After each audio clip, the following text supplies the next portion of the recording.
नमस्कार। मैं पंडित सुशील कुमार शर्मा अथर्व ज्योतिष केंद्र एवं आचार्य पूजा भंडार में एक बार पुनः आप सभी का स्वागत करता हूं। आज का जो हमारा विषय है वह कर्क राशि वाले जातकों के ऊपर है। वर्ष 2023 मार्च का महीना कर्क राशि वाले जातकों के लिए किस प्रकार से बीतेगा, आज इस विषय में चर्चा होगी। यदि अभी तक आपने अथर्व ज्योतिष केंद्र को सब्सक्राइब नहीं किया है तो आप उसे सब्सक्राइब अवश्य करें। इस चैनल के माध्यम के द्वारा आपको समय समय के ऊपर ज्योतिष से जुड़ी हुई जानकारियां उपलब्ध होती रहेगी। यहां पर यदि कर्क राशि वाले जातकों के बारे में ग्रहों की चलायमान स्थिति के बारे में चर्चा की जाए तो मास के आरंभ होते ही केतु तुला राशिगत चतुर्थ भाव में चलायमान कहे गए हैं। साथ ही शनि सूर्य बुध कुंभ राशिगत पितृकारक भाव में और बृहस्पति शुक्र मीन राशिगत लाभ स्थान भाव में, राहु मेष राशिगत दसम भाव में और साथ ही साथ मंगल वृषभ राशिगत एकादश भाव में और चंद्रमा मिथुन राशि का होते हुए द्वादश भाव में चलायमान कहे गए हैं। यहां पर यदि कर्क राशि वाले जातकों के बारे में मार्च वाले महीने की चर्चा की जाए तो इस मार्च वाले महीने को मिश्रित महीना कह सकते हैं। यहां पर जातक के जीवन में काफी उतार चढ़ाव देखने को मिलेंगे, लेकिन यदि जातक नियमों से चलें और साथ ही साथ चंद्रमा के संबंधित उपायों के ऊपर भी विशेष तौर से ध्यान दें तो ईश्वर की कृपा से काफी लाभान्वित महीना भी हो सकता है।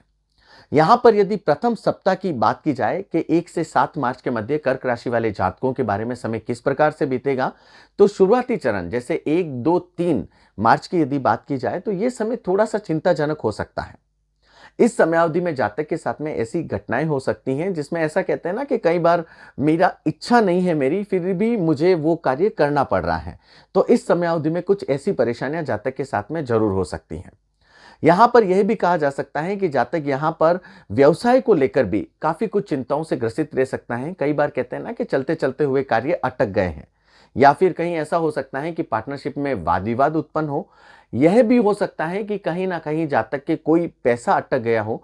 तो ये कुछ घटनाएं जिसके द्वारा जातक को कहीं ना कहीं मानसिक चिंताएं पैदा हो, तो इस समयावधि में शुरुआती चरण में जातक के साथ में हो सकती हैं।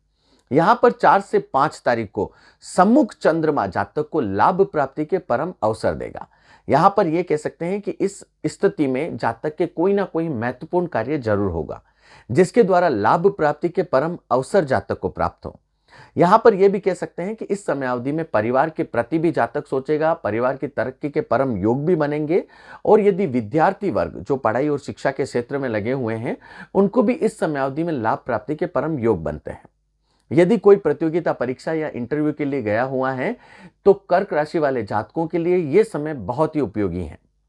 यहां पर यह कह सकते हैं कि 6 से 7 के समय की यदि बात की जाए तो 6 से 7 मार्च का समय पुनः मानसिक चिंताओं से हो सकता है। कुछ मामले जातक के लंबित हो सकते हैं। साथ ही साथ यहां पर जातक किसी ना किसी विवादित स्थिति में फंस सकता है। मतलब कहीं ना कहीं जातक के साथ में इस समयावधि में षड्यंत्र वाले कार्य हो सकते हैं। यहां पर जातक को काफी संभल कर निर्णय लेना होगा। यदि जातक इस समयावधि में व्यापार के प्रति निर्णय लेना चाहता है तो काफी सोच समझकर निर्णय ले, या फिर अपने बड़े या फिर जिसको जातक मानता है उनसे राय लेने के उपरांत ही जातक कोई भी निर्णय ले तो वह जातक के लिए बहुत श्रेष्ठ रहेगा। यहां पर 7 तारीख को पुनः बात की जाए तो कहीं ना कहीं कारोबार में थोड़ी सी गति जातक को जरूर प्राप्त होगी। यदि द्वितीय सप्ताह की बात की जाए कि 8 से 15 मार्च का समय जातक के कैसा है, तो 8, 9, 10 के समय की बात की जाए तो ये कहीं ना कहीं जातक के लिए पुनः पटरी पे आने का समय कहा जा सकता है। कहते हैं ना कि कहीं ना कहीं अच्छी सफलता सूचकदायक समय इस समयावधि में होगा। जातक इस समयावधि में अपने आप को काफी पॉजिटिव महसूस करेगा। साथ ही साथ जातक कितनी भी विपरीत परिस्थितियों में हो लेकिन फिर भी ये कहते हैं ना कि जातक को सफलता प्राप्ति के योग इस समयावधि में जरूर मिलेंगे। यहां पर यह कह सकते हैं कि यह समय कहीं ना कहीं परिवार के साथ बिताने वाले समय को भी कहा जा सकता है। पुनः थोड़ा सा बच के रहने वाला समय मैं कह सकता हूं कि 11 से 12 तारीख का जो समय है, मार्च का समय आप नोट कर लीजिए, यह समय थोड़ा सा कष्टकारक हो सकता है। इस समय अवधि में यदि आप व्यापार में यात्रा की तरफ जा रहे हैं या कहीं कुछ कर रहे हैं तो जहां तक हो सके वहां तक आप संभल कर चलें, वो आपके लिए बहुत ही श्रेष्ठ कारक होगा। अन्यथा आप किसी भी, जिसे ये कह सकते हैं ना कि ऐसे शारीरिक दुविधा में आप पड़ सकते हैं जिससे आपको काफी तकलीफ हो। इस समयावधि में यदि आपको लगे कि स्वास्थ्य के संबंधित कोई भी छोटी मोटी तकलीफ है तो आप भैया डॉक्टर के पास चले जाएं, वो सबसे आपके लिए उपयोगी रहेगा, क्योंकि इस समयावधि में आपको स्वास्थ्य के संबंधित लापरवाही नहीं बरतनी है। यहाँ पर यदि 13 से 14 मार्च के समय की बात की जाए तो यहाँ पर जो भी बच्चों के संबंधित या संतान के संबंधित इस समय अवधि में आपकी जो चिंता चल रही है वह ईश्वर की कृपा से दूर होगी। चाहे संतान की शिक्षा के संबंधित हो, संतान के विवाह के संबंधित हो या संतान के और जो भी आप करना चाहते हैं वो इस समय अवधि में जातक के लिए या संतान के लिए आप उचित निर्णय ले सकते हैं। ये काफी योगकारक समय रहेगा। यदि जातक के तृतीय सप्ताह की बात की जाए कि 16 से 23 मार्च का समय कर्क राशि वाले जातकों के लिए किस प्रकार से रहेगा, तो 16 से 17 जो मार्च का समय है उसे विजय सूचक समय कहा जाता है।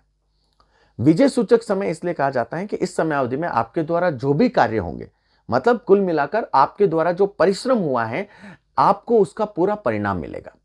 यहां पर यह भी कह सकते हैं कि बड़े या अच्छे लोगों के साथ में आपकी मुलाकात होगी जो आपके भविष्य में लाभ प्राप्ति के परम योग भी कर सकते हैं। साथ ही साथ यहां पर यह भी कहा जा सकता है कि भौतिक सुख सुविधाएं इस समय अवधि में आपको मिलेगी। धन के संबंधित जो भी मामले अटके हुए हैं वह सुलझेंगे। कह सकते हैं ना कि काफी समय से ये पैसे अटके थे, ईश्वर की कृपा से मुझे प्राप्त हो गए। तो ये समय कुछ आपके लिए इस प्रकार से रहेगा। 18-19 को सफे की बात की जाए तो ये जो 18-19 का मार्च का समय है ये भी सकारात्मक समय कहा जा सकता है। इस समय अवधि में आप भूमि भवन से जुड़ी हुई जो भी आपकी समस्याएं वह ईश्वर की कृपा से दूर होगी। यहां पर कहीं ना कहीं ये हो सकता है कि आप कोई भी निर्माण कार्य की शुरुआत करें, चाहे वह मकान के संबंधित हो, चाहे आप अपने कारोबार के संबंधित कोई भी निर्माण करना चाहते हैं तो वह इस समय अवधि में आप अच्छे से कर सकते हैं। यहां पर यदि बात की जाए कि 20 से 21 मार्च का समय तो पुनः थोड़ा सा कष्टकारक समय आपके लिए रहेगा। तभी मैंने शुरुआती चरण में कहा था कि जो कर्क राशि के लिए है ये थोड़ा सा मिश्रित कहा जा सकता है। कहते हैं ना, कुछ दिन अच्छे वापस से बुरे, वापस कुछ दिन अच्छे वापस से बुरे।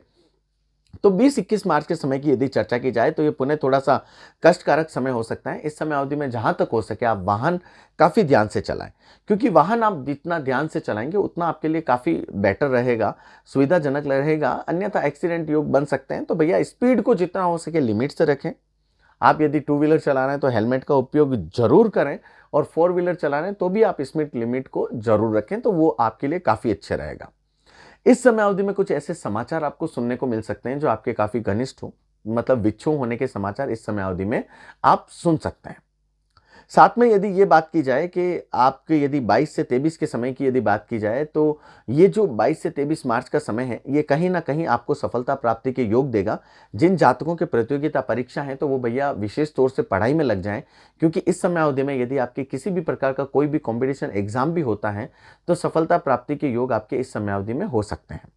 साथ ही साथ यहाँ पर विशेष तौर से आपको अपने स्वास्थ्य के प्रति ध्यान रखना है। यदि आपको हल्का सा भी कुछ भी महसूस हो तो आप उसकी जांच अवश्य करवाएं। यदि यहां पर चौथे सप्ताह की बात की जाए कि 24 से 31 मार्च का समय कर्क राशि वाले जातकों के लिए किस प्रकार से बीतेगा, तो 24 से 25 का समय जातक के लिए काफी अच्छा समय कहा जा सकता है। इस समय अवधि में यह कहा जा सकता है कि कहीं ना कहीं आप किसी के साथ में कॉन्टेक्ट या किसी के साथ में आप पार्टनरशिप करेंगे।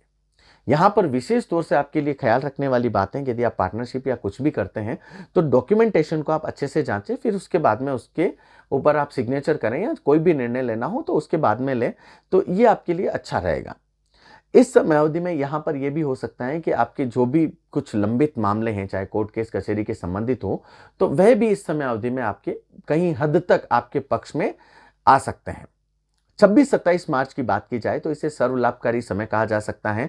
आपको आनंद और खुशी का समय मिलेगा, कुछ कार्य अच्छे होंगे जिससे मन आपका काफी खुश रहेगा।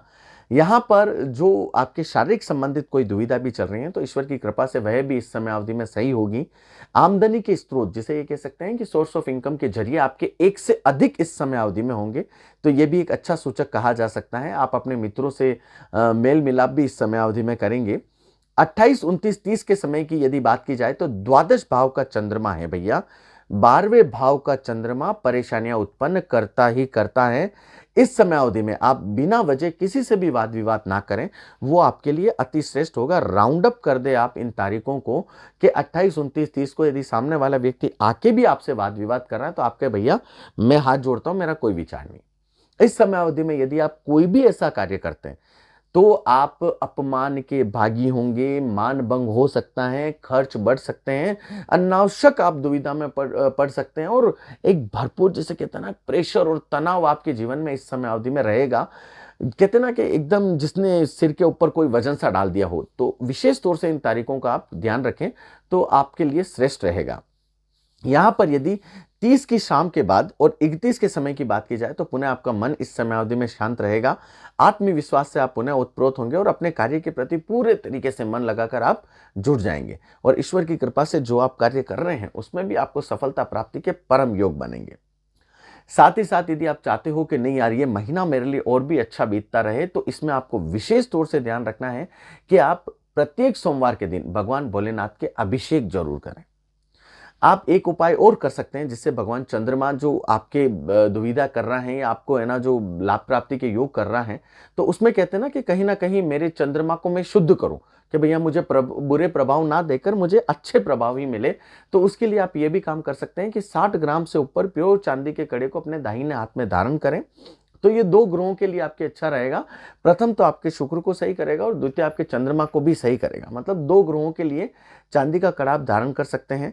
साथ ही साथ आप जिसे ये कह सकते हैं कि यदि आपकी कुंडली में चंद्रमा की स्थिति अच्छी है तो आप मोती धारण करें सबसे छोटी वाली अंगुली में, तो वह भी आपके लिए बहुत योग कारक रहेगा। ये छोटे छोटे उपाय आपके लिए श्रेष्ठ फलों की प्राप्ति जरूर देंगे। यदि आपने अभी तक अथर्व ज्योतिष केंद्र को सब्सक्राइब नहीं किया है तो भैया आप उसे सब्सक्राइब अवश्य करें। इस चैनल के माध्यम के द्वारा आपको ज्योतिष से जुड़ी हुई जानकारियां समय समय के ऊपर उपलब्ध होती रहेगी। जय जय श्री राम, जय जय श्री राम।